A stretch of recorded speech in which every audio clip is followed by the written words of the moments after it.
ꯑꯍꯥꯟꯕꯃꯛꯇꯗ Leichal Radio Live Channelꯒꯤ listener ꯈꯨꯗꯤꯡꯃꯛꯄꯨ ꯇꯔꯥꯝ ꯅꯣꯛꯆꯔꯤ.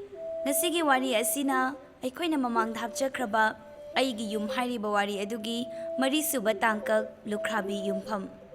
ꯑꯗꯨꯗꯤ ꯃꯌꯥꯝ ꯄꯨꯟꯅ ꯋꯥꯔꯤ ꯑꯁꯤ ꯑꯃꯨꯛ ꯇꯥꯃꯤꯟꯅꯔꯁꯤ. Iboton, hai, Iboton, ꯇꯥꯕ꯭ꯔꯃꯤ ꯅꯪꯕꯣ? ꯌꯦꯡꯉꯨꯀꯣ ꯃꯁꯤꯒꯤ ꯑꯉꯥꯡꯁꯦ. ꯑꯁꯨꯛ ꯁꯨꯅꯤꯡꯗꯕꯁꯤꯕꯨ ꯀꯔꯤ ꯑꯉꯥꯡꯅꯣꯅꯦꯍꯦ? ꯑꯁ, ꯑꯩꯈꯣꯏ ꯄꯨꯁꯤ ꯀꯩꯗꯧꯔꯒꯦ? ꯅꯣꯡ ꯐꯥꯎ ꯉꯥꯟꯗ꯭ꯔꯤꯌꯦ.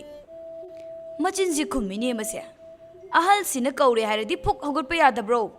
ꯅꯨꯃꯤꯠꯅ ꯅꯜꯂꯒ ꯍꯧꯒꯠꯂꯗꯤ ꯅꯁꯥꯗꯣ ꯐꯒꯤꯗ꯭ꯔꯣ? ꯈꯤꯡ ꯂꯥꯎꯔꯣꯏꯅꯦꯍꯦ ꯅꯪꯕꯣ.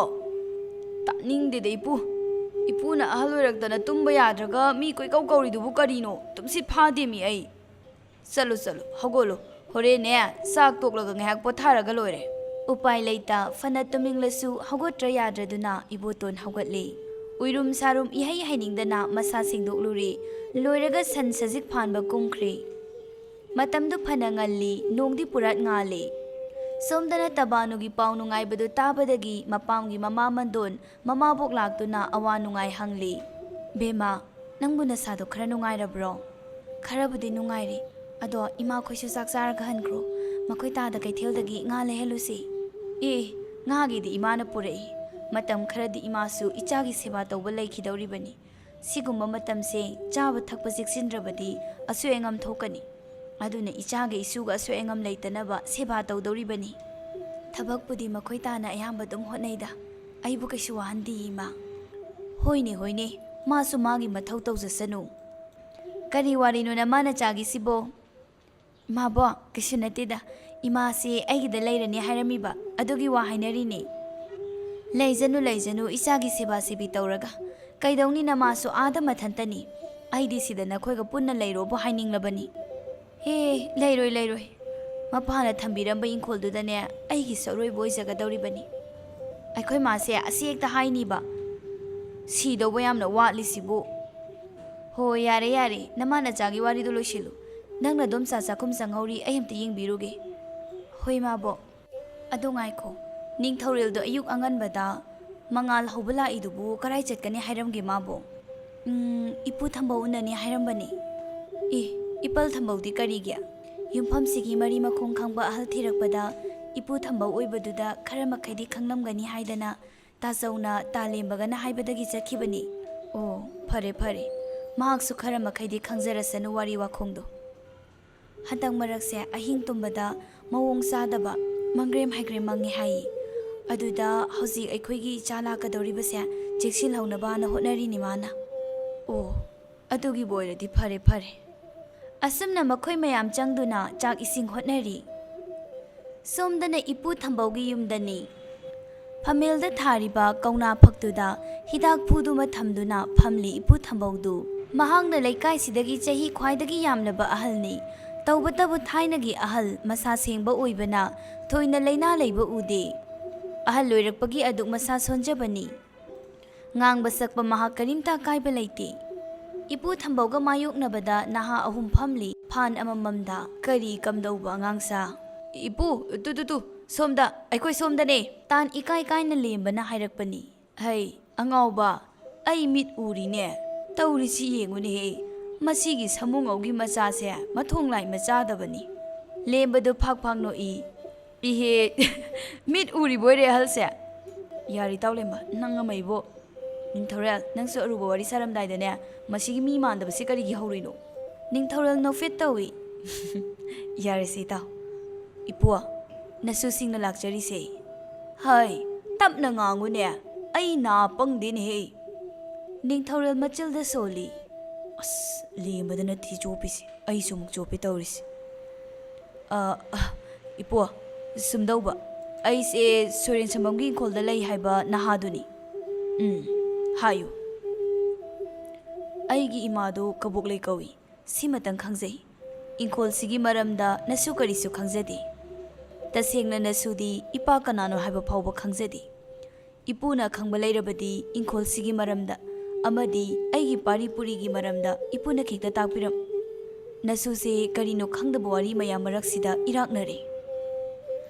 ꯅꯤꯡꯊꯧꯔꯦꯜꯒꯤ ꯋꯥꯗꯣ ꯃꯨꯟꯅ ꯇꯥꯔꯕ ꯇꯨꯡꯗ ꯑꯍꯜ ꯑꯗꯨꯅ ꯃꯅꯥꯛꯇ ꯂꯩꯔꯝꯕ ꯍꯤꯗꯥꯛ ꯐꯨꯗꯣ ꯄꯥꯏꯗꯨꯅ ꯑꯃꯨꯔꯛ ꯑꯅꯤꯔꯛ ꯆꯤꯡꯈꯠꯂꯤ, ꯑꯃꯨꯛ ꯊꯝꯈꯤꯗꯨꯅ ꯁꯣꯔ ꯁꯥꯡꯅ ꯀꯥꯝꯊꯣꯔꯛꯏ꯫ ꯃꯇꯧꯗꯨꯗ ꯅꯍꯥ ꯑꯍꯨꯝꯗꯨ ꯌꯦꯡꯅꯩ꯫ ꯁꯨꯝꯗꯧꯕꯅꯤ ꯏꯕꯨꯡꯉꯣ, ꯅꯪꯒꯤ ꯁꯣꯔꯤꯟ ꯁꯝꯕꯝ ꯍꯥꯏꯕ ꯏꯪꯈꯣꯜꯁꯤꯒꯤ ꯋꯥꯔꯤ ꯌꯥꯝ ꯁꯥꯡꯉꯤ, ꯉꯁꯤꯅ ꯂꯤꯕ ꯂꯣꯏꯔꯣꯏꯗꯧꯔꯤ꯫ ꯏꯄꯨ, ꯉꯁꯤ ꯈꯔ ꯑꯃ ꯂꯤꯕꯤꯌꯨ, ꯍꯌꯦꯡ ꯈꯔ ꯑꯃꯒ ꯂꯤꯕꯤꯌꯨ꯫ ꯐꯔꯦ ꯐꯔꯦ, ꯑꯩ ꯂꯤꯔꯒꯦ꯫ ꯋꯥꯔꯤꯁꯤ ꯏꯁꯨꯅ ꯌꯥꯝꯅ ꯈꯪꯅꯤꯡꯂꯕꯅꯤꯅ ꯃꯀꯣꯛꯇꯒꯤ ꯂꯤꯕ ꯇꯥꯕꯅꯤꯅꯦ꯫ ꯍꯣꯏ ꯏꯄꯨ, ꯅꯁꯨ ꯌꯥꯝꯅ ꯇꯥꯖꯅꯤꯡꯉꯤ꯫ ꯃꯇꯝꯗꯨ ꯑꯩꯅ ꯑꯉꯥꯡ ꯑꯣꯏꯔꯤꯉꯩ ꯒ꯭ꯌꯥꯟ ꯈꯔ ꯈꯔ ꯇꯥꯔꯛꯄ ꯆꯍꯤ 6-7ꯀꯤ ꯃꯇꯝꯗꯨꯗꯅꯤ꯫ ꯏꯪꯈꯣꯜꯗꯨꯗ ꯃꯇꯩ ꯃꯅꯥꯎ ꯑꯅꯤꯈꯛ ꯂꯩꯔꯝꯃꯤ, ꯃꯆꯥ ꯄꯤꯕꯥ ꯑꯃ ꯅꯤꯡꯉꯣꯜ ꯑꯃ ꯄꯣꯛꯇꯨꯅ꯫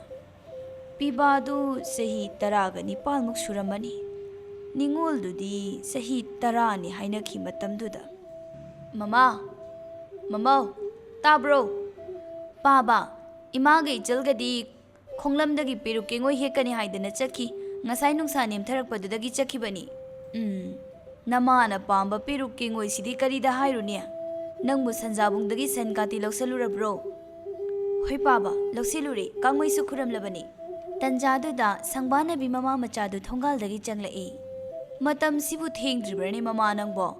ꯑꯉꯥꯡꯁꯤꯒ ꯈꯣꯡꯂꯝꯗꯨꯗ꯫ ꯌꯥꯗ ꯇꯧꯔꯤꯅꯤ ꯃꯄꯥ, ꯃꯣꯏ ꯃꯄꯥ ꯍꯟꯕꯤꯔꯛꯄ ꯀꯌꯥꯝ ꯀꯨꯏꯔꯒꯦ? ꯑꯩꯕꯨꯗꯤ ꯍꯜꯂꯛꯇ ꯉꯥꯏꯔꯤꯌꯦ꯫ ꯄꯥꯕ, ꯏꯃꯥ ꯑꯩꯈꯣꯏ ꯑꯅꯤꯗꯤꯅꯦ ꯁꯤꯒꯤ ꯊꯨꯝꯃꯣꯛ ꯂꯩꯇꯪꯁꯤꯃ ꯄꯤꯛ ꯊꯟꯅ ꯄꯦꯔꯨꯛ ꯀꯦꯡꯉꯣꯏ ꯍꯦꯛꯂꯛꯑꯦ ꯇꯨ, ꯌꯦꯡꯉꯨꯅꯦ꯫ ꯏꯁ, ꯑꯣꯟꯊꯣꯛꯅ ꯌꯥꯝꯈ꯭ꯔꯦꯗ ꯏꯆꯥꯒꯤ ꯄꯦꯔꯨꯛ ꯀꯦꯡꯉꯣꯏꯁꯤꯗꯤ꯫ ꯁꯤꯁꯦ ꯏꯆꯥ ꯇꯣꯝꯕꯤꯌꯥ, ꯏꯃꯨꯡꯗ ꯊꯝꯃꯨꯔꯣ꯫ ꯏꯃꯥ, ꯑꯩꯅ ꯋꯥꯏꯔꯝꯗꯤ ꯇꯥꯁꯤꯟꯈ꯭ꯔꯕꯅꯤ꯫ ꯍꯣꯏ, ꯅꯆꯜ ꯅꯨꯄꯤꯗꯅꯦ ꯂꯥꯏ ꯊꯥꯎꯃꯩ ꯊꯥꯜꯍꯜꯂꯒꯦ꯫ ꯑꯆꯧꯕ, ꯅꯪꯅ ꯏꯃꯨꯡꯗꯒꯤꯅꯦ ꯄꯣꯗꯣꯟꯗꯣ ꯑꯃꯨꯛꯇ ꯆꯨꯈꯠꯂꯒ ꯏꯃꯥꯒꯤ ꯅꯥꯛꯇ ꯄꯨꯊꯣꯔꯛꯎ, ꯀꯦꯡꯉꯣꯏꯁꯤ ꯈꯤꯇꯃꯟꯒꯦ, ꯍꯧꯖꯤꯛ ꯅꯨꯡꯗꯥꯡꯒꯤ ꯏꯟꯁꯥꯡ ꯑꯣꯏꯅꯕ꯫ ꯃꯆꯥ ꯑꯅꯤꯗꯨ ꯆꯪꯈ꯭ꯔꯕ ꯇꯨꯡ ꯁꯪꯕꯥꯅꯕꯤꯗ ꯃꯄꯨꯔꯣꯏꯕꯅ, ꯑꯩꯈꯣꯏ ꯃꯄꯥ, ꯋꯥ ꯑꯝꯇ ꯈꯟꯅꯁꯤ꯫ ꯀꯔꯤ ꯋꯥꯅꯣ?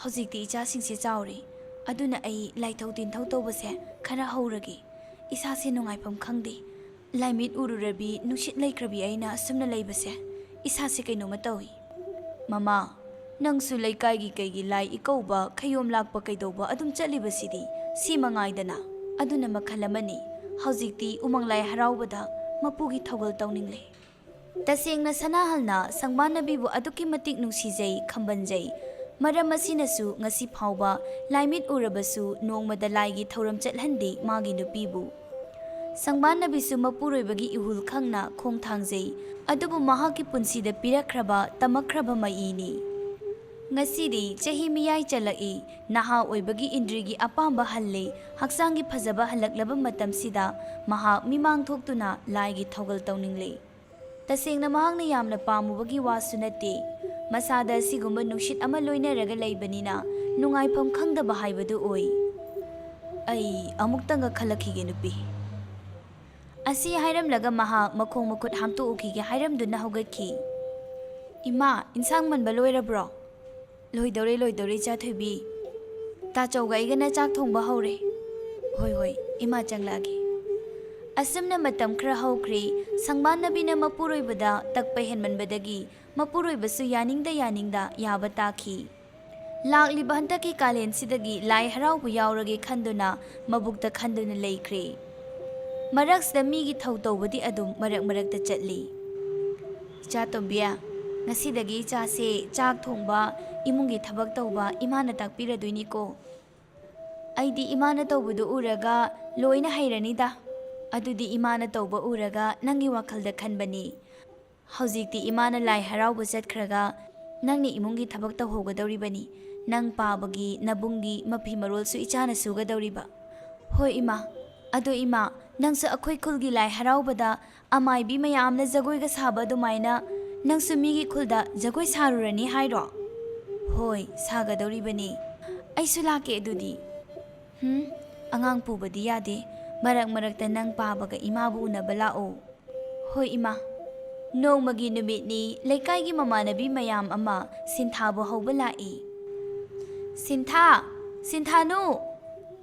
ꯍꯩꯃꯥ, ꯅꯣꯏ ꯃꯌꯥꯝꯗꯤ ꯀꯥꯏ ꯆꯠꯇꯣꯏꯕ? ꯃꯥꯕꯣꯛ, ꯁꯤꯟꯊꯥ ꯍꯧꯕ ꯂꯥꯛꯏꯅꯦ, ꯈꯨꯂꯣꯛꯄꯤ ꯁꯥꯟꯅꯔꯨꯁꯦꯅ ꯃꯥꯅ ꯉꯔꯥꯡ ꯍꯥꯏꯔꯝꯃꯦ꯫ ꯑꯩꯈꯣꯏ ꯁꯤꯟꯊꯥꯗꯤ ꯑꯩꯅꯅꯦ ꯆꯦꯡ ꯈꯩꯕ ꯇꯝꯕꯤꯔꯤꯅꯦ, ꯃꯅꯤꯡꯗ ꯆꯦꯡ ꯈꯩꯍꯧꯋꯤ꯫ Mapalda matasingi khonjel tabaduda mapung phadriba angang wakhalnina tawramliba thabaktu huntoklamlaga mapalda chenthorei. Noi ai hauba lairo. Hoi ita chatlase sanararase. Angangsa akhoi sinthadi hayeng laksarasanu ngasigidi thabak leire. Ima ai chaluge. Isa tombiya imaga ingkholdagi hangam machasingsi mansi haidro nangbo chengkhaiba loibaga. Sinthadu sanabadi yamna chatningi adubu mamana yadrabaduda upai leita lehawi. Angangsingdusu punna thongalda thonglai aduga makhoi masel wari sanai. Ai kainoma haibiyura noida. Hayune kaino minawbiya. Adubura aide akhoi manane sinthaga tinegano moidusu changano haingo. Adudi kaigino haise. Makhoi mamado lai sanai ye aduna moida changuradi ko ahing tumlingaida moi mamana lai thajilagane khori seta mietlaga hatkani haingo. Adubu chumjalo. Chumamniye moi ma hoidine ahalnina khanglamgani. Adubudine akhoi thongalgi laisangdo ikau khatpada moi mado lai tonge haingo masaga thak thak niksaningo ai uhawi khangbra. Aidi kijaibu noigi wase. Aisu talle hayengadi moida changjararoy sinthaga su sanararoy tinju tinajararoy. Aisu talle. Adudi hayeng kai sanabada sintha hawrgumsiko. Somdana numidang wairamduda mama machadu ingkholda hauriba hanga macha anauba singdu phukli. Ima aidi sanaba yamna chatningibo. Icha tombiya aikhodi noidawna torakpa matamdane sanabaga chalakteda. Angang oringaida sanadradi karam kanda sanaraiba. Nakhoi nabokna long khonbasu tamai noidawna torakpa matamda in sonbasu tamai sak thongbasu tamai adugane pombi photbasu tamai. Ima Nangba akhoi tawrakpa kanda aduk lumba pombidubu saba hairakprane. Hairaida nabokna sekai tukai aman akai phi mayamse loina khomjilagane yetumdane langlengaga amaga phocinabadubu kaidau hairoiduino. Adudi noidi karam kanda sanareiba. Angang oringai piktru piklingaida sanareiba. Asumna mamana machanupido angang oijarabasu mahangna tawba ngamba haigadaba khanduna takpirami. Matam kharagi tungda sangmanabisu kalen pangkhalakpadagi lai thorom yawba chatkri. Ngasidi mama leitrabaduda sinthadu mamanabisingi manakta laktuna sanasi haurai. Adubu kanana sumaga sanaminasi yaraktri wakhal nungaitana halai. Sangmanabisu lai harauba mathang yauduna atopa laibungsingdasu laigi thogal tawba yawrami. Asumna matam khara haujinkri haujikti sangmanabisu halakli. Mahagna halakpada sel yamna purai. Mapuroiba machasingi mapi marol pochai su leibirai. Yumda leihauriba makoisu harauzai leiragliba potsingdu puthoktuna yengminai. Asumna chahi ani hum haujinkri haujikti machanupasu mapung marai pharakli. Mama mapana kallingai langphaisatuna sel tansilugi haire. Mama mapasu machagi apambada chacharasanu khanduna hoi yathorai. Matamsida sangbanabidu makoigi khulgi lai haraubadadi nongmata thogal phangdri. Macha ningolsu hojikti mathot karakpagi phajaba matang haibadu oire masang matau adukki matik phajai. Chatombiya nangbu kari mathel tawrage? Ima nungsaga sagalakpasida palangsaka hawai tharak maruga kangsu hekta thongjili. Phare. Ima chakse paba halaaga charasi hairo kamdausiga? Hoini nang paba halakpa ngaihak ngaibana phatro. Adu oiragana ngaihak ngairasi. Nang paba bu kana chatminakhigene. Makha thangba khura tomal khoiga chatkani hairami. Tanjaduda sanal sulai. Makhoi mapa hanbirakledana. Chatombiya ising khuzai phajabamta puthoro. Ising khaurangbana khanausi khra kangi. Sintha imung changkhiduna ising khuzai ma puthoraktuna mapada pirai. Baba sida leire. Kadai. Ising sidi othokna phajakreda ningdi hiklawi. Ngasigi mapuroibagi matausi karino khanna munna yengduna lei. Sanal su karino khangdi masado apunaba ama purabagum. Ising khuzaiduma loine hek mitna kupada thakdoi. Mama noibu saka loirabro. Loire haibani makhoi mapa. Adudi chanaba tawrasi. Itaw mayamgane isitsena hairami. Saktoga thoragane chatmina khidoribani. Karaida sitkadoriba. Aikoigi maningi khonglam sidanida. Aidi pamjadi ko makhoi mapana tawbidorise. Kaishu tawroida nupiya itaw singa tawgadobane. ꯃꯇꯥꯡꯗꯨꯗ ꯏꯃꯨꯡꯗꯒꯤ ꯁꯤꯟꯊꯥꯅ ꯆꯥꯛ ꯊꯤꯔꯦ ꯍꯥꯏꯗꯨꯅ ꯄꯥꯎ ꯄꯤꯔꯛꯏ꯫ ꯃꯇꯩ ꯃꯅꯥꯎ ꯆꯪꯗꯨꯅ ꯆꯥꯛ ꯆꯥꯕ ꯍꯧꯏ꯫ ꯍꯩꯃꯥ, ꯑꯩꯗꯤ ꯏꯀꯥꯎꯕꯨ ꯀꯥꯎꯏ, ꯃꯈꯣꯏ ꯃꯄꯥꯅ ꯂꯧꯕꯨꯛꯀꯤ ꯍꯪꯒꯥꯝ ꯌꯦꯡꯕꯤꯔꯨꯕꯗꯨꯕꯨ ꯀꯝꯗꯧꯍꯧꯒꯦ? ꯍꯣꯏꯅꯦ, ꯑꯩꯁꯨ ꯀꯥꯎꯊꯣꯛꯎꯔꯦ, ꯉꯁꯤ ꯍꯞꯇꯥꯃꯨꯛ ꯂꯩꯔꯗꯤ ꯈꯥꯎꯕ ꯌꯩꯕ ꯌꯥꯔꯅꯤ꯫ ꯍꯣꯏ, ꯑꯗꯨꯗꯤꯅꯦ ꯏꯕꯥꯅꯤ ꯈꯛꯅꯗꯤ ꯉꯝꯃꯣꯏꯗꯕꯅꯤꯅ ꯈꯨꯂꯪ ꯈꯔꯁꯨ ꯅꯦꯛ ꯇꯥꯕꯅꯤꯅꯦ꯫ ꯅꯪꯅ ꯐꯅꯕ ꯁꯤꯜꯂꯣ ꯑꯗꯨꯃ꯫ ꯆꯥꯛ ꯇꯣꯛꯂꯕ ꯃꯇꯨꯡ ꯁꯅꯥꯍꯜꯗꯨ ꯃꯈꯨꯠꯇ ꯄꯥꯇ꯭ꯔ ꯑꯃ ꯄꯥꯏꯗꯨꯅ ꯏꯁꯤꯠꯄꯅꯤ ꯍꯥꯏꯅ ꯊꯣꯛꯈꯤ꯫ ꯏꯇꯥꯎ, ꯉꯁꯤꯗꯤꯅꯦ ꯈꯣꯡꯂꯝꯁꯤꯃ ꯂꯣꯏꯅ ꯇꯦꯡꯅ ꯅꯩꯒꯗꯕꯅꯤꯀꯣ꯫ ꯑꯁ ꯏꯇꯥꯎ, ꯑꯗꯣ ꯊꯩꯕꯣꯡ ꯃꯈꯣꯡꯁꯤꯃꯗꯤ ꯌꯥꯎꯒꯨꯝꯁꯤꯍꯦ꯫ ꯏꯁ, ꯑꯁ꯭ꯋꯥꯏꯗꯅꯤꯅꯦ ꯉꯥ ꯌꯥꯝ ꯂꯩꯌꯦꯅ ꯍꯥꯏꯅꯔꯤꯁꯦ, ꯃꯤꯅ ꯁꯨꯝ ꯆꯪꯕꯤꯗ ꯌꯥꯝ ꯂꯩꯔꯕꯅꯤ ꯉꯥ꯫ ꯑꯁ꯭ꯋꯥꯏꯁꯤꯗꯤ ꯁꯣꯛꯃꯜꯂꯦ, ꯇꯜꯂꯦꯝꯅꯤ꯫ ꯅꯨꯄꯥ ꯃꯥꯟꯗꯕ ꯇꯧꯅꯨꯍꯦ, ꯌꯥꯔꯗꯤꯅꯦ ꯉꯥꯄ꯭ꯔꯨꯝꯁꯨ ꯈꯔ ꯇꯥꯟꯁꯤ꯫ ꯏꯆꯥ ꯅꯨꯄꯥ ꯑꯇꯣꯝꯕꯗꯣ ꯈꯣꯡꯒꯨꯂꯥꯏ ꯆꯨꯔꯒ ꯂꯩꯔꯦꯕ, ꯈꯔ ꯄꯤꯖꯒꯦꯕ꯫ ꯍꯣꯏꯅꯦ, ꯏꯇꯥꯎꯒꯤ ꯏꯆꯥ ꯅꯨꯄꯥ ꯑꯇꯣꯝꯕꯗꯣ ꯐꯤꯕꯝ ꯈꯔ ꯁꯣꯛꯑꯦꯅꯦ꯫ ꯃꯈꯣꯏ ꯃꯁꯦꯜ ꯋꯥꯔꯤ ꯇꯧꯅ ꯏꯁꯤꯠꯄꯗꯣ ꯍꯧꯏ꯫ ꯏꯇꯥꯎ, ꯄꯣꯔꯣꯝ ꯑꯃ ꯆꯦꯟꯈ꯭ꯔꯦ꯫ ꯊꯠꯂꯣ ꯏꯇꯥꯎ꯫ ꯑꯁ, ꯈꯤꯇꯗ ꯅꯥꯟꯊꯣꯛꯈꯤꯗ꯫ ꯀꯔꯣꯝ ꯆꯠꯈ꯭ꯔꯒꯦ ꯏꯇꯥꯎ?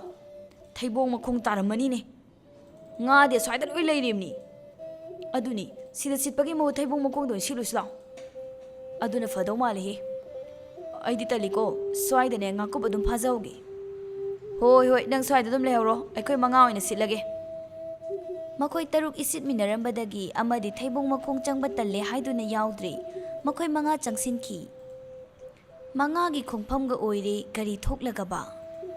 ꯁꯣꯝꯗꯅ ꯃꯃꯥ ꯃꯆꯥꯗꯨ ꯈ꯭ꯋꯥꯡ ꯐꯅꯦꯛ ꯁꯥꯔꯤ꯫ ꯃꯃꯥꯅ ꯇꯧꯔꯤꯕꯗꯨ ꯃꯨꯟꯅ ꯌꯦꯡꯉꯤ, ꯑꯗꯨꯒ ꯍꯥꯏꯔꯛꯏ, ꯏꯃꯥ, ꯍꯟꯗꯛꯇꯤ ꯑꯩꯒꯤ ꯍꯔꯥꯎ ꯐꯤ ꯑꯃꯠꯇ ꯂꯩꯕꯤꯌꯨ꯫ ꯏꯃꯥꯟꯅꯕꯤꯁꯤꯡꯁꯨ ꯂꯥꯏ ꯍꯔꯥꯎꯕꯗ ꯖꯒꯣꯏ ꯁꯥꯕ ꯊꯣꯛꯏ, ꯑꯩꯗꯤ ꯑꯃꯨꯛꯇ ꯁꯥꯒꯦꯁꯨ ꯐꯪꯗꯦ꯫ ꯁꯪꯕꯥꯅꯕꯤ ꯇꯨꯃꯤꯟ ꯂꯩ, ꯃꯕꯨꯛꯇꯗꯤ ꯀꯔꯤꯅꯣ ꯈꯜꯂꯤ꯫ ꯃꯍꯥꯛ ꯃꯕꯨꯛ ꯑꯗꯨꯛꯀꯤ ꯃꯇꯤꯛ ꯂꯨꯏ, ꯃꯤꯕꯨ ꯆꯨꯝꯅ ꯈꯟꯕ ꯍꯥꯏꯕꯁꯤ ꯃꯍꯥꯛ ꯄꯥꯛ ꯍꯦꯛ ꯉꯝꯗꯦ꯫ ꯃꯤꯅ ꯇꯧꯔꯛꯄ ꯃꯑꯣꯡ ꯃꯇꯧꯗ ꯋꯥꯔꯧꯕꯅ ꯍꯦꯛꯇ ꯍꯥꯜꯂꯤ꯫ ꯇꯥꯕ꯭ꯔꯣ ꯏꯃꯥ? ꯌꯦꯡꯁꯤ꯫ ꯌꯦꯡꯕ ꯌꯥꯔꯣꯏꯀꯣ? ꯄꯤꯛꯂꯤꯉꯩꯗꯒꯤ ꯍꯧꯅ ꯏꯃꯥꯟꯅꯕꯤꯒꯁꯨ ꯀꯌꯥ ꯄꯨꯟꯕ ꯐꯪꯂꯛꯇꯦ, ꯍꯧꯖꯤꯛꯁꯨ ꯏꯄꯨꯟ ꯄꯨꯟꯗꯦ꯫ ꯑꯗꯨꯅ ꯅꯣꯡꯃ ꯐꯥꯗꯣꯛꯇꯤ ꯑꯩꯁꯨ ꯃꯈꯣꯏꯒꯤ ꯃꯔꯛꯇ ꯌꯥꯎꯔꯨꯕ ꯌꯥꯏ ꯀꯩꯅꯣ?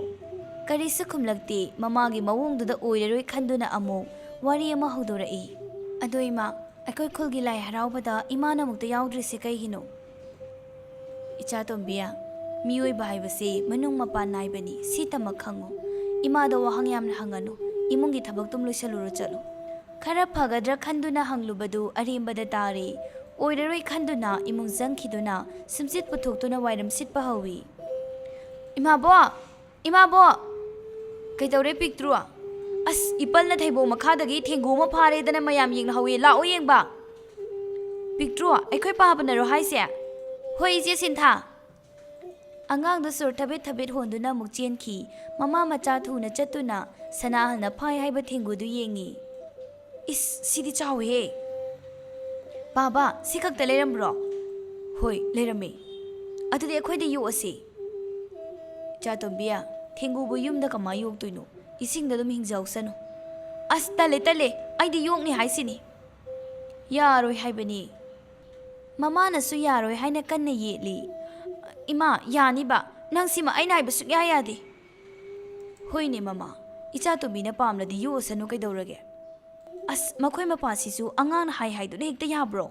ꯐꯅ ꯍꯥꯏꯖꯩ, ꯑꯗꯨꯕꯨ ꯁꯤꯟꯊꯥꯅ ꯉꯝꯗꯨꯅ ꯊꯦꯡꯒꯨꯗꯨ ꯌꯨꯝꯗ ꯄꯨꯗꯨꯅ ꯂꯥꯛꯂꯤ꯫ ꯑꯗꯨꯒ ꯏꯁꯤꯡ ꯑꯁꯦꯡꯕ ꯇꯧꯗꯨꯅ ꯈꯨꯗꯦꯡꯗ ꯍꯥꯞꯇꯨꯅ ꯊꯝꯈꯤ꯫ ꯅꯨꯃꯤꯗꯥꯡꯗꯨꯃ ꯉꯥ ꯊꯣꯡꯗꯨꯅ ꯆꯥꯃꯤꯟꯅꯔꯦ꯫ ꯂꯣꯏꯔꯒ ꯁꯅꯥꯍꯜꯗꯤ ꯋꯥꯔꯦ ꯍꯥꯏꯗꯨꯅ ꯇꯨꯝꯈ꯭ꯔꯦ꯫ ꯃꯃꯥ ꯃꯆꯥꯗꯨ ꯃꯄꯥꯅ ꯐꯥꯔꯛꯄ ꯉꯥꯁꯤꯡꯗꯨ ꯌꯥꯏꯅꯕ ꯍꯣꯠꯅꯔꯤ꯫ ꯅꯣꯡꯃ ꯅꯤꯅꯤꯒꯤ ꯃꯇꯨꯡꯗ ꯁꯤꯟꯊꯥꯅ ꯌꯣꯛꯈꯤꯕ ꯊꯦꯡꯒꯨꯗꯨ ꯁꯤꯗꯨꯅ ꯂꯩꯔꯝꯂꯦ꯫ ꯃꯈꯣꯏ ꯌꯥꯝꯅꯗꯤ ꯅꯨꯡꯉꯥꯏꯔꯝꯗꯦ, ꯑꯗꯨꯕꯨ ꯊꯣꯏꯗꯣꯛꯅ ꯐꯠꯇꯕꯗꯤ ꯈꯜꯂꯨꯗꯦ꯫ ꯊꯦꯡꯒꯨꯗꯨꯅ ꯍꯦꯛ ꯁꯤꯈ꯭ꯔꯕ ꯃꯊꯪꯒꯤ ꯅꯨꯃꯤꯠꯇꯒꯤ ꯁꯅꯥꯍꯜꯗꯨ ꯐꯨꯒ꯭ꯔꯤ ꯃꯆꯥ ꯊꯨꯡꯕ ꯍꯧꯔꯛꯏ꯫ ꯅꯧꯔꯤꯉꯩꯗꯤ ꯀꯩꯁꯨ ꯈꯟꯖꯜꯂꯨꯗꯦ, ꯅꯨꯡꯁꯥ ꯁꯥꯒꯠꯂꯛꯄꯒꯤ ꯇꯧꯔꯤꯕꯣꯏ ꯈꯜꯂꯤ꯫ ꯃꯃꯥ, ꯉꯁꯤꯒꯤ ꯈꯨꯂꯪꯁꯤꯅ ꯃꯤ ꯀꯌꯥꯝ ꯄꯨꯊꯕ ꯇꯥꯔꯤꯕ?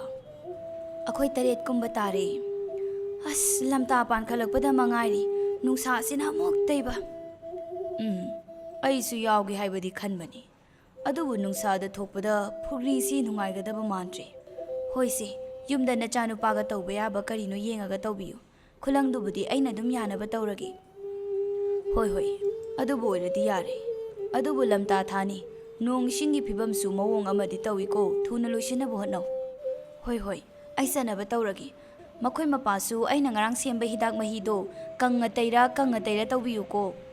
Asumna sangbana bidu mache manem singa labukta hangam khawba kumkhirami.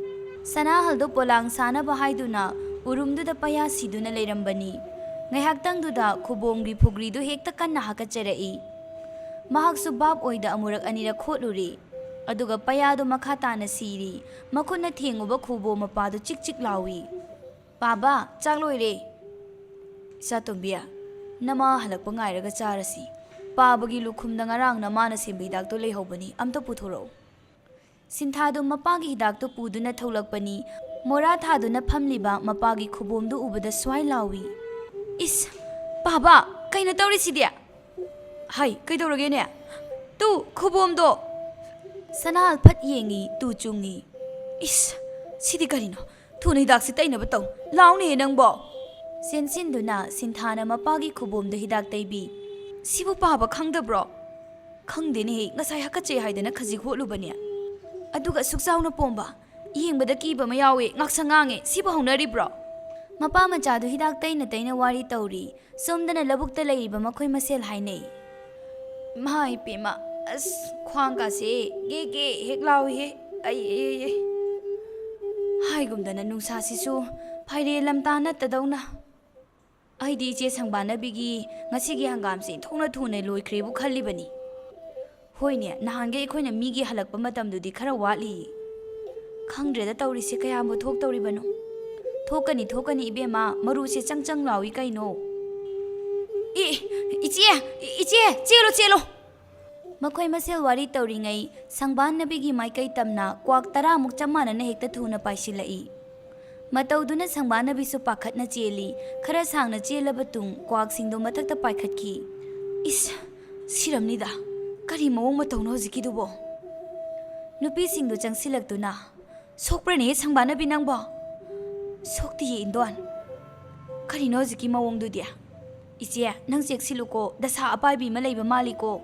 Aduni hojiki mawongdo imana pokpadagi uzadri. Yumda hananaba tawrasi mayam. Sangbana bidu tasengna thawai aduki matik nungaitrabani masana laimit ubi ama oirubana khara makaidi khangjai. Dasa achauba amagi sakhinani haiba. Makhoi punna hanminarakpani adubu mayum yauduna changna hore. Sangbana bina yum changlakpada mapa machana tawramlibudu uri. Makhoi mapa kaidawre khongdudia. Mama nang halaklabra. Khong sibudi hakachai haidana khajik hotluri adudagi oiraini. Satpabu yadawri bro. Yanida. Asi hairaga phat hagolaga chatke tawi adubu makhongdu thangba thoktri. Thuna morada phamthai. Ish kaino tawrisidia. Ai chatpa ngamdreni he mama. Ai samgese aiga tapna chasi. Sanahaldo magi nupina sammi adubu ngamdi sangsinduna macha nupisu yausili adudagi khajik chatpa hawi. Mapalda leiba nungairaroi haina phamungda pusinduna hiphalli. Loiraga mama macha chak chathokminari mapabuna phamungda pijari. Numitsidagi sanahal tasengna chatpa ngamdaba mi ama oikhre matam pumnamakta phamungda laikhre. Sangbana bina mabukta khalli labukta thokriba thodoktu mapuroibagi asigumba mapurakani haina sakhina pibo oiramgani khandokre. Adubu mahak mapuroibabudi makhalgi hidak semduna pijai taibiri. Ashimna hapta amagi matungdani ngasi asi lamtagi ahanba thangjani khulgi ahal nupising yumthonggi thoktuna saroi khangba horai. Sinthana makhoigisu pochai puthoktuna hapki. Numit yungba matamni ahal nupa khara sangbanabi yumda lai. Ibema sangbanabi. Kana nama leibra ibema. Lai ipu amukta kauthoro. Kari leire khura. Ibema Laikon Powdang amutang yaurusi. Kaidawba yaurage. Ngasi saroi khangmagi thauramdo loisinaba Laikon da sanglubada. Khongnang da saba khoi mayamdo paithoraktuna chikpada asokapan yam yaure. Hojikpudi laikatnabadagi phare. Adubu laigi thauramdi hojik phawba loisandri. Ibe amana amta loisandragadi. Makhoi kanasu Laikon da changba ngamdre kinare. Samdawbani khura waraubiba yade. Aidi akhoi khulgi laikolda amuk hana khungul takhraroi haina wasak chakre kanano mayeng biruro bema tawhaidi umang lai haibasi LUKHRABI laini aina haidrasu ibe mani hena khanglamgani do yare khura wa makha tabiranu ai isorda sawba nate ꯂꯩꯔꯤꯕ ꯂꯩꯀꯥꯏꯁꯤꯒꯤ ꯃꯀꯣꯛ ꯃꯔꯤ ꯑꯣꯏꯔꯤꯕꯁꯤꯡꯗ ꯋꯥꯔꯧꯕꯅꯤ꯫ ꯑꯁꯨꯛ ꯀꯨꯏꯅ ꯏꯆꯥ ꯅꯨꯄꯥ ꯅꯨꯄꯤ ꯄꯣꯛꯇꯨꯅ ꯌꯨꯝ ꯄꯥꯜꯂꯛꯄꯗ ꯉꯁꯤ ꯐꯥꯎꯕ ꯏꯈꯨꯜꯒꯤ ꯂꯥꯏ ꯍꯔꯥꯎꯕ ꯌꯥꯎꯍꯟꯕꯤꯈꯤꯕ꯭ꯔꯥ? ꯑꯗꯨꯒ ꯍꯧꯖꯤꯛꯅ ꯑꯋꯥꯕ ꯇꯥꯔꯕ ꯃꯇꯝꯁꯤꯗ ꯑꯩꯕꯨ ꯅꯤꯡꯁꯤꯡꯕꯤꯔꯛꯂꯤꯕ꯭ꯔꯥ? ꯂꯥꯛꯂꯤꯕ ꯅꯨꯄꯥ ꯃꯌꯥꯝꯒꯤ ꯃꯔꯛꯇꯨꯗꯒꯤ ꯂꯥꯏ ꯍꯔꯥꯎꯕꯒꯤ ꯊꯧꯔꯝꯗ ꯃꯀꯣꯛ ꯑꯣꯏꯕ ꯅꯍꯥ ꯑꯗꯨꯅ ꯍꯥꯏꯔꯛꯏ, "ꯏꯇꯩꯃ, ꯁꯤꯗꯤ ꯋꯥ ꯀꯥꯏꯅꯔꯛꯀꯅꯤꯗ꯫ ꯏꯇꯩꯃꯅ ꯌꯨꯝ ꯄꯥꯜꯂꯛꯄ ꯊꯥ ꯑꯃꯅꯤꯗꯨꯗ ꯑꯩꯈꯣꯏ ꯏꯇꯩꯃꯗ ꯍꯪꯉꯝꯒꯅꯤꯗ꯫ ꯇꯥꯁꯅꯥꯜꯅ ꯌꯥꯗꯦ ꯂꯥꯏ ꯍꯔꯥꯎꯕꯒꯤ ꯊꯧꯔꯝ ꯆꯠꯄꯗꯤ, ꯑꯗꯨꯅ ꯂꯩꯔꯛ ꯂꯩꯀꯥꯏꯒꯤ ꯂꯥꯏꯊꯣꯛ ꯇꯤꯟꯊꯧꯒꯤ ꯊꯧꯔꯝꯗꯤ ꯌꯥꯎꯒꯦ ꯍꯥꯏꯕꯗꯒꯤ ꯏꯇꯩꯃꯕꯨ ꯏꯀꯥꯏ ꯈꯨꯝꯅꯗꯨꯅ ꯑꯩꯈꯣꯏꯁꯨ ꯌꯨꯝꯒꯤ ꯂꯩꯔꯛ ꯈꯨꯜꯂꯛꯀꯤ ꯏꯀꯧ ꯀꯠꯄꯗ ꯑꯗꯨꯝ ꯍꯥꯏꯔꯤꯅ꯫ ꯑꯗꯨꯒ ꯍꯧꯖꯤꯛꯅ ꯂꯥꯏ ꯍꯔꯥꯎꯕ ꯆꯠꯂꯦ ꯍꯥꯏꯔꯤ꯫ ꯑꯗꯨ ꯑꯩꯈꯣꯏꯅ ꯈꯪꯕ꯭ꯔꯥꯕ? ꯑꯩꯈꯣꯏꯗ ꯍꯥꯏꯕꯤꯔꯝꯕ꯭ꯔꯣ?" ꯅꯍꯥ ꯑꯗꯨꯒꯤ ꯋꯥꯗꯨꯗ ꯋꯥ ꯀꯥꯏꯅꯔꯛꯄ ꯇꯥꯔꯦ ꯍꯥꯏꯗꯨꯅ ꯑꯍꯜꯁꯤꯡꯅ ꯈꯥꯝꯇꯣꯛꯏ꯫ "ꯍꯩ ꯌꯥꯔꯦꯁꯦ ꯍꯧꯈ꯭ꯔꯗꯤ ꯍꯧꯈ꯭ꯔꯦ, ꯄꯥꯎ ꯐꯥꯎꯅꯍꯧꯗꯕꯒꯤ ꯑꯁꯨꯛ ꯊꯣꯛꯑꯣ ꯇꯝꯈ꯭ꯔꯕꯅꯤ꯫ ꯍꯧꯖꯤꯛꯇꯤ ꯏꯕꯦꯝꯃ ꯅꯪꯁꯨ ꯁꯥꯎꯔꯅꯨ, ꯑꯗꯨꯅ ꯂꯥꯏꯕꯨꯡ ꯐꯥꯎꯕꯗꯪ ꯂꯦꯡꯅꯕ ꯇꯧꯁꯤ." ꯑꯍꯜꯁꯤꯅ ꯑꯁꯨꯛ ꯐꯖꯅ ꯍꯥꯏꯔꯕ ꯋꯥꯁꯤ ꯐꯠ ꯀꯛꯊꯠꯇꯨꯅ ꯈꯨꯝꯂꯛꯏ, "ꯋꯥꯔꯧꯕꯤꯅꯨ ꯈꯨꯔꯥ, ꯑꯩ ꯉꯝꯖꯔꯣꯏ, ꯑꯩꯅ ꯋꯥꯁꯛꯈꯤꯕꯒꯤꯅꯤ, ꯋꯥꯁꯛ ꯀꯥꯏꯍꯟꯕꯤꯒꯅꯨ." ꯎꯄꯥꯏ ꯂꯩꯇꯦ ꯑꯍꯜꯁꯤꯡꯗꯨ ꯌꯨꯝꯗꯨꯗꯒꯤ ꯊꯣꯛꯂꯛꯏ꯫ "ꯏꯁ, ꯑꯉꯥꯡ ꯃꯇꯤꯛ ꯅꯠꯇꯅ ꯑꯣꯟꯊꯣꯛꯅ ꯃꯉꯛꯄꯨ ꯀꯟꯈ꯭ꯔꯦꯗ꯫ ꯍꯣꯏꯅꯦ, ꯈꯨꯜꯒꯤ ꯃꯤꯌꯥꯝꯒꯤ ꯃꯍꯨꯠ ꯁꯤꯟꯗꯨꯅ ꯂꯥꯛꯂꯤꯕꯅꯤ, ꯀꯔꯤ ꯂꯩꯒꯦ ꯈꯟꯗꯦꯅꯦ ꯃꯁꯦ꯫ ꯑꯐꯕ ꯑꯣꯏꯔꯣꯏꯀꯣ ꯃꯁꯦ꯫ ꯃꯥꯒꯤ ꯍꯥꯏꯕꯗꯨꯅꯤ, ꯌꯦꯡꯕ ꯇꯥꯕꯅꯤꯅꯦ." ꯁꯪꯕꯥꯟꯅꯕꯤ ꯃꯍꯥꯛꯅ ꯉꯝꯗꯨꯅ ꯑꯗꯨꯃꯛ ꯆꯠꯈꯤꯗ꯭ꯔꯦ꯫ ꯃꯁꯤꯒꯤ ꯃꯇꯨꯡ ꯀꯔꯤ ꯄꯨꯔꯛꯀꯅꯤ ꯈꯪꯗꯦ꯫ ꯎꯃꯪ ꯂꯥꯏ ꯍꯥꯏꯗꯨꯅ ꯈ꯭ꯋꯥꯏ ꯑꯄꯨꯝꯕꯅ ꯂꯥꯠꯅꯔꯤꯕ ꯏꯁꯣꯔ ꯃꯥꯕꯨ ꯁꯤꯡꯅꯕꯗꯤ ꯀꯔꯤ ꯆꯩꯕꯤ ꯆꯩꯊꯦꯡ ꯐꯪꯒꯅꯤ ꯍꯥꯏꯕ ꯅꯣꯡꯃꯇ ꯈꯟꯈꯤꯗ꯭ꯔꯦ ꯇꯥꯏꯕꯪ ꯑꯄꯪꯕꯤ ꯃꯍꯥꯛꯇꯤ ꯊꯣꯏꯆꯠꯅꯕꯤ ꯁꯥꯖꯠꯅ꯫ ꯂꯝꯇꯥꯒꯤ 19ꯅꯤ ꯄꯥꯟꯕ ꯅꯨꯃꯤꯠꯅꯤ꯫ ꯂꯪꯐꯩꯗ ꯂꯩꯈꯤꯕ ꯃꯆꯥ ꯑꯆꯧꯗꯨ ꯍꯜꯂꯛꯂꯦ꯫ ꯃꯆꯜꯒꯤꯅꯤ, ꯃꯄꯥꯒꯤꯅꯤ, ꯃꯃꯥꯒꯤꯅꯤ ꯍꯥꯏꯗꯨꯅ ꯐꯤꯔꯣꯜ ꯑꯆꯥ ꯑꯊꯛ ꯑꯗꯨꯛꯀꯤ ꯃꯇꯤꯛ ꯌꯥꯝꯅ ꯂꯩꯔꯛꯏ꯫ ꯃꯕꯨꯡ ꯂꯥꯛꯄꯗ ꯁꯤꯟꯊꯥꯗꯤ ꯍꯔꯥꯎꯕꯅ ꯂꯣꯏꯔꯦ꯫ ꯑꯋꯥ ꯅꯨꯡꯉꯥꯏ ꯋꯥꯔꯤ ꯇꯝꯅꯩ꯫ ꯃꯄꯥꯒꯤ ꯑꯣꯏꯔꯝꯂꯤꯕ ꯐꯤꯕꯝꯁꯤ ꯌꯦꯡꯕꯗ ꯅꯨꯡꯉꯥꯏꯖꯗꯦ꯫ ꯃꯍꯥꯛꯅ ꯂꯥꯛꯂꯤꯉꯩꯁꯤꯗ ꯑꯇꯣꯞꯄ ꯑꯍꯩꯕ ꯑꯃꯥꯏꯕ ꯑꯃꯗ ꯌꯦꯡꯁꯤ ꯍꯥꯏꯖꯩ꯫ ꯃꯃꯥꯅ ꯌꯥꯗꯦ꯫ ꯃꯍꯥꯛꯅ ꯌꯦꯡꯂꯤ, ꯐꯅꯕ ꯂꯥꯌꯦꯡꯕ ꯉꯝꯒꯅꯤ ꯍꯥꯏ꯫ ꯃꯆꯥ ꯑꯅꯤꯗꯨ ꯃꯃꯥꯒꯤꯗꯨꯗ ꯌꯩꯊꯠꯄꯁꯨ ꯉꯝꯖꯗꯦ꯫ ꯍꯣꯏ ꯍꯥꯏꯗꯨꯅ ꯌꯥꯅꯤꯡꯗ꯭ꯔꯕꯁꯨ ꯌꯥꯕ ꯇꯥꯔꯦ꯫ ꯑꯆꯧꯗꯨ ꯁꯖꯤꯕꯨ ꯅꯣꯡꯃ ꯄꯥꯟꯕ ꯆꯩꯔꯥꯎꯕ ꯂꯣꯏꯕꯒ ꯑꯃꯨꯛ ꯂꯪꯐꯩ ꯆꯠꯈ꯭ꯔꯦ꯫ ꯍꯟꯗꯛꯇꯤ ꯊꯥ ꯑꯃꯃꯨꯛ ꯂꯩꯔꯛꯀꯅꯤ ꯍꯥꯏꯔꯝꯃꯤ꯫ ꯃꯇꯝꯅ ꯁꯨꯝ ꯍꯧꯖꯤꯟꯈꯤꯕꯅ ꯀꯥꯂꯦꯟ ꯊꯥꯁꯨ ꯂꯥꯛꯏ꯫ ꯑꯍꯥꯟꯕꯒꯤ ꯑꯣꯏꯅ ꯅꯨꯃꯤꯠ 5ꯅꯤ ꯍꯔꯥꯎꯒꯗꯧꯕ ꯆꯦꯄꯥꯎ ꯑꯃ ꯂꯥꯛꯂꯤ ꯁꯪꯕꯥꯟꯅꯕꯤꯒꯤ꯫ ꯇꯁꯦꯡꯅ ꯃꯍꯥꯛ ꯃꯄꯨꯔꯣꯏꯕ ꯐꯠꯇ꯭ꯔꯤ ꯐꯥꯎꯕ ꯆꯠꯂꯔꯣꯏ ꯍꯥꯏꯅꯗꯤ ꯈꯜꯂꯝꯕꯅꯤ꯫ ꯑꯗꯨꯕꯨ ꯅꯨꯃꯤꯠ 5ꯅꯤ ꯈꯛꯀꯤꯅꯤ ꯍꯥꯏꯔꯕꯗꯨꯗ ꯂꯩꯀꯥꯏꯗꯨꯒꯤ ꯂꯝꯗꯨꯒꯤ ꯃꯤꯁꯤꯡꯅꯁꯨ ꯌꯥꯎꯕꯤꯗꯕ ꯌꯥꯗꯦ ꯍꯟꯖꯤꯟ ꯍꯟꯖꯤꯟ ꯍꯥꯏꯔꯕꯗ ꯆꯠꯀꯦ ꯈꯟꯈ꯭ꯔꯦ꯫ "ꯆꯥꯇꯣꯝꯕꯤ, ꯏꯃꯥꯁꯦ ꯅꯄꯥꯅ ꯅꯥꯕ ꯐꯠꯇ꯭ꯔꯤ ꯐꯥꯎꯕ ꯂꯥꯏꯒꯤ ꯊꯧꯔꯝ ꯆꯠꯂꯔꯣꯏ ꯈꯜꯂꯨꯔꯕꯅꯤ꯫ ꯑꯗꯨꯕꯨ ꯍꯟꯗꯛꯁꯤꯃꯗꯤ ꯍꯤꯛꯇꯣꯛꯄ ꯌꯥꯔꯣꯏꯗꯧꯔꯤ." "ꯀꯌꯥꯝ ꯀꯨꯏꯗꯣꯏꯅꯣ ꯏꯃꯥ?" "ꯅꯨꯃꯤꯠ 5ꯅꯤꯇꯪꯅꯤꯗ꯫ ꯑꯍꯥꯟꯕ ꯅꯨꯃꯤꯠꯇꯨꯒ ꯂꯥꯏꯔꯣꯏꯒꯗꯤ ꯌꯥꯎꯔꯔꯣই꯫ ꯅꯨꯃꯤꯠ 5ꯅꯤ ꯌꯨꯝꯁꯦ ꯊꯥꯗꯣꯛꯄ ꯇꯥꯔꯦ꯫ ꯄꯥꯕꯒꯤ ꯑꯣꯏꯔꯤꯕ ꯐꯤꯕꯝꯁꯤꯒ." "ꯍꯣ, ꯑꯗꯨꯒꯤꯗꯤ ꯀꯩꯁꯨ ꯈꯜꯂꯨꯅꯣ꯫ ꯆꯥꯛ ꯏꯁꯤꯡꯗꯨꯗ ꯃꯇꯝ ꯆꯥꯅ ꯄꯤꯖꯧ꯫ ꯍꯤꯗꯥꯛꯁꯨ ꯏꯃꯥꯅ ꯁꯦꯝꯗꯨꯅ ꯊꯝꯂꯝꯒꯦ꯫ ꯏꯔꯨꯖꯕꯁꯨ ꯏꯃꯥꯅ ꯆꯠꯂꯝꯗꯥꯏꯗ ꯂꯨꯖꯕꯤꯔꯝꯒꯦ꯫ ꯅꯣꯡꯃ ꯅꯣꯡꯃꯒꯤꯅꯦ ꯐꯤ ꯑꯃꯣꯟꯕ ꯃꯆꯥ ꯑꯃꯅ ꯏꯁꯤꯡꯗꯣ ꯆꯣꯠꯍꯜꯂꯒ ꯍꯦꯛ ꯍꯦꯛ ꯅꯥꯟꯊꯣꯛꯄꯤꯌꯨ." "ꯑꯗꯨꯕꯨꯗꯤ ꯍꯩꯅꯤꯗ꯫ ꯑꯗꯨꯗ ꯍꯣ ꯍꯥ ꯍꯥꯏꯔꯒꯗꯤ ꯌꯨꯝꯁꯤꯅꯒ ꯌꯨꯝꯗꯣꯡꯄꯣꯛ ꯑꯣꯏꯕꯅꯦ ꯏꯃꯥ." ꯀꯩꯁꯨ ꯇꯧꯔꯣꯏ, ꯄꯥꯈꯠꯀꯅꯨ ꯏꯆꯥꯁꯤꯗꯤ." ꯑꯁꯨꯝꯅ ꯃꯃꯥꯅ ꯍꯥꯏꯔꯤꯕꯗꯨ ꯁꯤꯟꯊꯥꯁꯨ ꯀꯔꯤꯁꯨ ꯍꯥꯏꯔꯨꯗ꯭ꯔꯦ꯫ ꯍꯌꯦꯡ ꯆꯠꯂꯅꯤ ꯍꯥꯏꯕꯒꯤ ꯅꯨꯡꯗꯥꯡꯗꯨꯗ ꯃꯃꯥꯅ ꯍꯥꯏꯔꯛꯏ, "ꯏꯆꯥꯇꯣꯝꯕꯤ, ꯉꯁꯥꯏ ꯏꯃꯥꯅꯅꯦ ꯐꯧꯁꯨ ꯆꯀ꯭ꯔꯤꯗ ꯇꯛꯑꯝꯃꯕꯅꯤ꯫ ꯁꯦꯡꯅ ꯃꯟꯕ ꯈꯣꯠꯄ ꯂꯣꯏꯔꯒ ꯆꯦꯡꯐꯨ ꯊꯟꯅ ꯍꯩꯔꯝꯃꯕꯅꯤ꯫ ꯑꯗꯨꯒ ꯏꯟꯁꯥꯡ ꯃꯅꯥ ꯃꯁꯤꯡꯁꯨ ꯏꯪꯈꯣꯜꯗꯒꯤ ꯍꯦꯛꯇꯨꯅ ꯆꯥꯔꯝꯃꯨ꯫ ꯉꯁꯥꯏ ꯑꯌꯨꯛꯇꯅꯦ ꯉꯥ ꯑꯌꯥꯏꯕ ꯌꯣꯟꯕ ꯂꯥꯛꯄꯗꯨꯗ ꯏꯃꯥꯅ ꯈꯔ ꯂꯧꯗꯨꯅ ꯊꯝꯂꯝꯕꯅꯤꯀꯣ꯫ ꯆꯥꯛ ꯊꯣꯡꯅꯕꯁꯤꯡꯁꯨ ꯆꯥꯛꯁꯪꯗ ꯄꯩꯗꯨꯅ ꯊꯝꯂꯝꯂꯕꯅꯤ, ꯑꯀꯪꯕ ꯉꯥꯛꯇꯅꯤ." "ꯑꯗꯣ ꯏꯃꯥ, ꯅꯪ ꯂꯣꯏꯕꯒꯗꯤ ꯍꯜꯂꯛꯎꯀꯣ." "ꯍꯣꯏꯅꯦ, ꯍꯜꯂꯛꯇ꯭ꯔꯕꯗꯤ ꯏꯃꯥꯕꯨ ꯀꯔꯥꯏꯗ ꯆꯠꯂꯣ ꯍꯥꯏꯔꯤꯕꯅꯣ, ꯑꯉꯥꯎꯕꯤꯁꯤꯗꯤ." ꯃꯊꯪꯒꯤ ꯅꯨꯃꯤꯠꯅꯤ ꯁꯪꯕꯥꯟꯅꯕꯤ ꯆꯠꯅꯕꯒꯤꯗꯃꯛ ꯄꯣꯠꯌꯣꯝ ꯄꯨꯗꯨꯅ ꯊꯣꯔꯛꯂꯤ꯫ ꯁꯤꯟꯊꯥꯅ ꯊꯤꯟꯗꯣꯔꯛꯏ ꯃꯃꯥꯕꯨ ꯊꯣꯡꯒꯥꯜ ꯐꯥꯎꯕ꯫ ꯃꯃꯥꯅ ꯃꯆꯥꯕꯨ ꯃꯅꯝ ꯅꯝꯕꯤꯔꯦ, ꯑꯗꯨꯒ ꯍꯥꯏꯔꯛꯏ, "ꯌꯨꯝꯗꯒꯤ ꯆꯠꯊꯣꯛꯀꯅꯨ꯫ ꯅꯄꯥꯕꯨ ꯃꯇꯝ ꯆꯥꯅ ꯆꯥꯛ ꯄꯤꯖꯧꯀꯣ꯫ ꯆꯥꯛ ꯊꯣꯡꯕ ꯂꯣꯏꯔꯒ ꯃꯩꯇꯥꯟ ꯌꯥꯎꯔꯗꯤꯅꯦ ꯃꯊꯪ ꯆꯥꯛ ꯊꯣꯡꯕꯗ ꯊꯥꯒꯗꯧꯕ ꯁꯤꯡꯗꯣ ꯂꯩꯔꯪ ꯃꯊꯛꯇ ꯊꯝꯃꯨꯀꯣ." ꯑꯁꯨꯝꯅ ꯃꯃꯥꯁꯨ ꯆꯠꯈ꯭ꯔꯦ꯫ ꯁꯤꯟꯊꯥꯗꯨ ꯃꯄꯥꯒꯤ ꯁꯦꯕꯥ ꯇꯧꯗꯨꯅ ꯌꯨꯝꯗꯒꯤ ꯈꯣꯡꯐꯩ ꯑꯃꯠꯇ ꯊꯣꯛꯈꯤꯗ꯭ꯔꯦ꯫ ꯃꯁꯥꯗꯨ ꯁꯥꯒꯠꯂꯛꯂꯒꯅ ꯐꯗꯤ ꯑꯆꯣꯠꯄ ꯑꯃꯅ ꯍꯦꯛ ꯍꯦꯛ ꯇꯩꯊꯣꯛꯄꯤ꯫ ꯁꯅꯥꯍꯜꯁꯨ ꯍꯧꯖꯤꯛꯅ ꯍꯦꯟꯅ ꯐꯤꯕꯝ ꯀꯥꯏꯔꯕꯅꯤ꯫ ꯃꯃꯥꯏꯗꯨꯁꯨ ꯃꯊꯥ ꯄꯣꯝꯕꯅ ꯃꯔꯝ ꯑꯣꯏꯔꯒ ꯂꯥꯏꯌꯦꯡꯁꯨ ꯐꯩꯔꯤ ꯉꯥꯡꯅꯤꯡꯕ ꯑꯃ ꯉꯥꯡꯕ ꯉꯝꯖꯗ꯭ꯔꯦ, ꯏꯑꯥ ꯇꯧꯗꯨꯅ ꯂꯩꯔꯦ꯫ ꯑꯁꯨꯝꯅ ꯂꯩꯔꯛꯄꯅ ꯉꯁꯤꯗꯤ 5ꯅꯤ ꯆꯟꯕ ꯅꯨꯃꯤꯠꯅꯤ꯫ ꯃꯃꯥ ꯂꯥꯛꯂꯅꯤ ꯍꯥꯏꯗꯨꯅ ꯍꯔꯥꯎꯖꯩ꯫ ꯑꯌꯨꯛꯇ ꯂꯥꯛꯀꯗ꯭ꯔꯥ ꯍꯥꯏꯅ ꯆꯥꯛ ꯍꯥꯞꯄꯤ꯫ ꯉꯥꯏꯕꯁꯨ ꯅꯨꯃꯤꯠ ꯌꯨꯡꯕ ꯐꯥꯎꯕ ꯉꯥꯏꯔꯝꯃꯤ, ꯆꯥꯛ ꯆꯥꯗꯕ ꯃꯈꯩ꯫ Matam thengzilakpaduda chaktu khara thiduna chathokle. Nungsa nemtharakpa matamduda lakjarani khanduna laithoi adubu wakhal nungaifam khangde. Sum matamda hojinki nungdang oirakle mamadi adum lakhidre. Wakhalga nungaitabane sinthasu chak thengnaga chakhibaga mahak chak isa chaningba phaudre. Chak chajiksu lei adubu mapadu chajik pijaba nungaite haiduna mai thagatuna chak thongba hawi. Mamana hek chatkiba numittagi nong mangli tawduna dum leirabani. Saktu tapna loshile mapabu pijathoi loiraga kolik amangba sing phengtoi hauji phawba maitandu sitharamdabaduda mamana haibadu ningsingduna leirang mathakta khara thangatuna thanamle aduga phamung changduna tumki ahingi matamni sanahaldu mikap oirom thoglai mana mama yamna kanna nammi mamit pangthoklubada maina pungan nganduna leirami mamit khanglaw lawthoi uribado karino mathong maram khangdre Somdana sintha ningol kaduda ningaidana tumli. Mahaki kadu mamang oirap laibana maisa phangdri. Sanahaldu upai leitre mahakna phanakana hotnajai maron mari suthokte. Masado lengthok lengshin tawbada phamungdagi ontharai. Yaisin pham chadaba jagada yaisin khiduna leibakta chaina khangli. Tanjaduda mairi phangna chakpa loisilaglaga yumgi igi makumsingdu masada tasilagli. Anabagi chaina khangli ngai maisa amuk hapchilagli. Yumgi Pirel Oiriba Udusu Popuk Nantarai.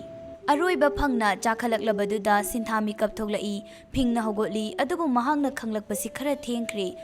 Mahangna Lip Liba Mapaduda, Maichak Paraba Ujao Matasilai. Ahingi Matam Oibana, Michik Miraukol Tadraba Ahingduda, Mapa Machagi Aroiba Oiki. Angan Badagot Pamising na Kanglakpadagi Amasupau Yonaki, Laikagi Missing Suyeng Balai. Isi Sangbana Bidilai Harabutaki Haine.